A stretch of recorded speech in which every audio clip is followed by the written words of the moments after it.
Pero vamos a cambiar de tema, vámonos al terror, que es lo que me encanta. Me encanta el terror, de verdad. Ya ven que aquí hemos platicado mucho en asuntos de las películas de terror, las casos de terror. Y hoy me da muchísimo gusto recibir aquí en este espacio a Olayo Rubio. Él es director, locutor, muchos por supuesto que lo conocen. Y estás presentando, mi querido Olayo, Tormento. Estás estrenando el día de hoy, ¿verdad? El día de hoy, efectivamente, bienvenido. En casi 1000 pantallas se estrena Tormento. Tormento, a ver, cuéntanos, ¿qué es Tormento? Porque sí vi los cortos y sí promete. Bueno, Tormento es una película de terror centrada en una guardia de seguridad que está exhausta, estudia Derecho en la mañana, por las noches trabaja como guardia de seguridad en distintos lugares y un día saliendo de su trabajo, de un centro comercial, pues voy a hacer un spoiler, pero atropella accidentalmente a una persona, se queda dormida y atropella a una persona. Y se da la fuga. Y al día siguiente es transferida a la morgue donde puede o no estar esta persona que falleció, pues el cuerpo del cadáver de la persona que falleció. Y pues la culpa que sufre, que experimenta por haber hecho esto, por haber tomado esa decisión moralmente incorrecta, desata otras culpas que ella trae, que la atormentan a lo largo de la noche y se enfrenta a lo que podrían ser fuerzas espectrales, invisibles, hostiles, que o están afuera en otra dimensión o quizá están en su propia psique, ¿no? O sea, puede ser un terror psicológico claro, combinado con un terror sobrenatural. Se presta para muchas capas de lectura, digamos. Hay quien cree que es una película de terror paranormal, hay quien cree que es una película de terror psicológico y bueno, tiene como muchas capas, digamos, discursivas la película, a pesar de que casi no tiene diálogo. Es una película en donde el silencio también juega un papel importante. Como decía Juan Gabriel, el silencio también es música. y estaba ideada así, o sea, tú la visualizaste, decir, entre menos diálogo mejor, más visual. Por supuesto, sí. Es una película de entrada concebida y diseñada para las salas de cine, para hacer una experiencia sensorial y emocional. Terror puro, digamos, en donde los espectadores puedan también proyectar sus propios miedos, no estar explicando lo que está pasando. A mí no me gustan las películas de terror en donde me explican lo que está pasando. De hecho, creo que eso contribuye a la inverosimilitud. Creo que es mucho más convincente cuando no sabes qué está ocurriendo. Por ejemplo, Halloween, ¿no?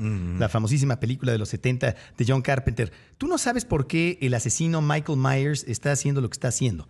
Este sujeto con una máscara extraña, además, una máscara que no tiene como mucha definición. ¿Por qué este asesino hace lo que hace? Además, mata desde niño. Así abre la película. Nunca te explican. En las secuelas de Halloween, que desde luego son muy inferiores a la original, ya te explican.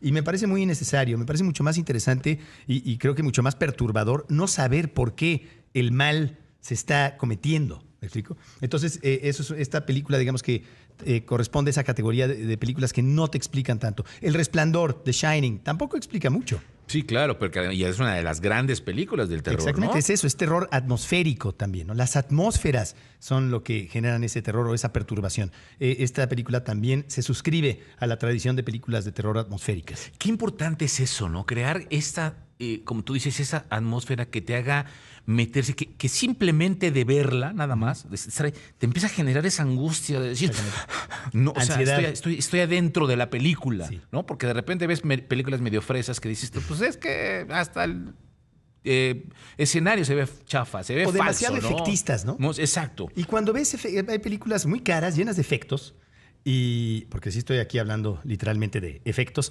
que la gente lo que ve son efectos. Entonces, están pensando en los efectos. Ya no están pensando en lo que deberían pensar, que es en sus propios miedos. Y eso es lo que tratamos de hacer en esta película. ¿Cuál para ti, aparte del Tormento, sería la mejor película de terror? Pues mis favoritas, y también han sido como ¿inspiración? Posicionadas, también, sí, claro, de alguna manera, pero que han sido posicionadas como las mejores películas de la historia, y coincido. Texas Chainsaw Massacre, por supuesto, ¿no? Masacre en Texas, que tiene además un tratamiento como documental. Yo creo que esa película es un enorme accidente afortunado. No sé qué tanto el director Tobe Hooper haya calculado el nivel de película que hizo. Pero está Texas Chainsaw Massacre, está El Resplandor, The Shining, está El Exorcista, sin duda, que también me gusta mucho. Y hay una muy interesante que se llama Jacob's Ladder, que es terror psicológico, digamos. Es una especie de thriller con Tim Robbins, una película de 1990 dirigida por Adrian Lyne, en la que el protagonista, un veterano de Vietnam que sufre de estrés postraumático, al parecer está en el purgatorio. Entonces navega entre la realidad y el sueño, entre el cielo y el infierno. Es una película muy interesante y creo que Tormento también tuvo mucha influencia de ese título. ¿Cómo te llega a ti el guión? ¿Cómo empiezas a trabajar Tormento? Porque venías de otro corte totalmente diferente en cuestión de tus películas y de repente te llega este guión o cómo lo trabajas. En realidad yo llevaba toda mi vida soñando con hacer una película de terror porque el terror es un género muy cinematográfico. No me aventuraba a hacerlo porque no es fácil. Es lo que te voy a decir, pero también es bien difícil. Exactamente. La verdad es que digamos que eso implicaba hacer una película muy película. Es que te voy a decir algo, el terror es muy taquillero, Sí, puede pero ser también puede ser muy malo si no lo sabes trabajar. involuntariamente cómico, Exacto. demasiado fársico. Entonces había que ser muy cuidadosos, pero siempre había soñado con hacer una película de terror. Se me presentó esta oportunidad gracias a la insistencia de un productor mexicano muy exitoso llamado Troy Trujillo, Rodrigo Trujillo. Ha hecho muchas películas que están en el top 10 de las películas más taquilleras de la historia de México y me convenció después de varios años de intentar hacer una película de terror de bajo presupuesto. Una película chiquita, contenida, que no resultó serlo tanto, gracias a toda la gente que se involucró y toda la gente que nos apoyó en realidad. Pero él fue el que me convenció, proponiéndome hacer un remake de una película llamada Morgue, que no tiene guión, que no tenía guión. Uh-huh. Entonces, esa película que él quería rehacer... Paraguaya, ¿no? Paraguaya, exactamente. Y él quería rehacer esta película y me lo propuso, pero la verdad es que, aunque la premisa me gustaba, la verdad, la premisa más básica, pues no era una película que quisiera rehacer con mucha fidelidad.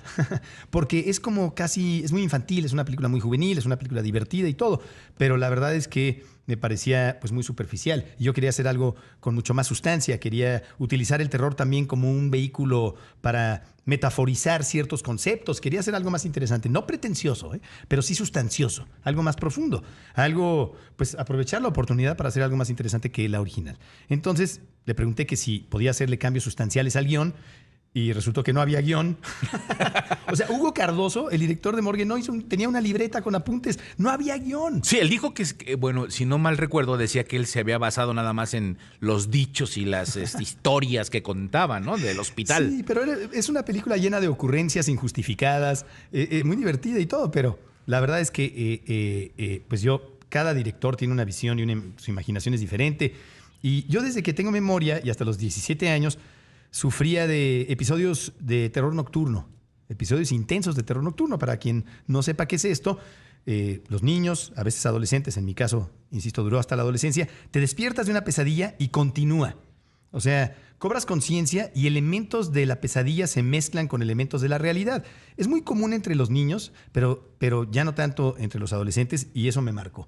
Y decidí incorporar eso dentro de esta película. La guardia de seguridad, al padecer de una privación del sueño severa, empieza a tener pesadillas y la película de pronto se convierte en una pesadilla dentro de una pesadilla, ¿no? Y así empecé a agregarle capas. Una de las decisiones más importantes tuvo que ver con pues elegir a una mujer en lugar de un hombre para que protagonizara esta película. Eso obviamente complejizó muchísimo al protagonista, ¿no? Claro. Que se volvió protagonista mujer. Y le escribí el guión a una actriz excepcional llamada Natalia Solián, que tiene un antecedente en una película de terror muy buena llamada Huesera, de Michelle Garza. Entonces ahí le escribí ese guión y la verdad es que hizo un trabajo que lo tienen que ver, es único. Déjanos ir al corte y regresamos, seguimos platicando contigo, Olayo Rubio, director de esta película Tormento. La pausa con Olayo Rubio, director, hablando de Tormento. Entonces nos decíamos que el trabajo que es muy importante y algo que me llama la atención y que mencionabas fuera del aire. La cuestión del sonido, del ambiente es muy importante para poderla ir a ver al cine. Definitivamente. Para mí también esta película es un vehículo para poder explorar todo lo que he aprendido en términos de sonido con un gran diseñador sonoro llamado Javier Umpierres, que para mí es el mejor de México, porque en esta película el diseño sonoro, el sonido, la pista sonora, no es únicamente ambiental o complementaria. Aquí también es un elemento narrativo. Yo creo que después de la protagonista... Sí, pues si no hay tanto diálogo. Claro. Y además es una película que empieza con un tratamiento realista, con atmósferas de este centro urbano donde se desarrolla la película, y conforme va avanzando y conforme se va desarrollando este descenso a la locura de la protagonista, que podría ser eso, esos sonidos se van desvaneciendo para darle lugar a otros sonidos que son abstractos y que generamos de cero, porque pues, ¿a qué suena? ¿A qué suenan las fuerzas espectrales hostiles invisibles? ¿Qué es eso, no? ¿Cómo generas ese sonido? Pues tienes que inventarlo.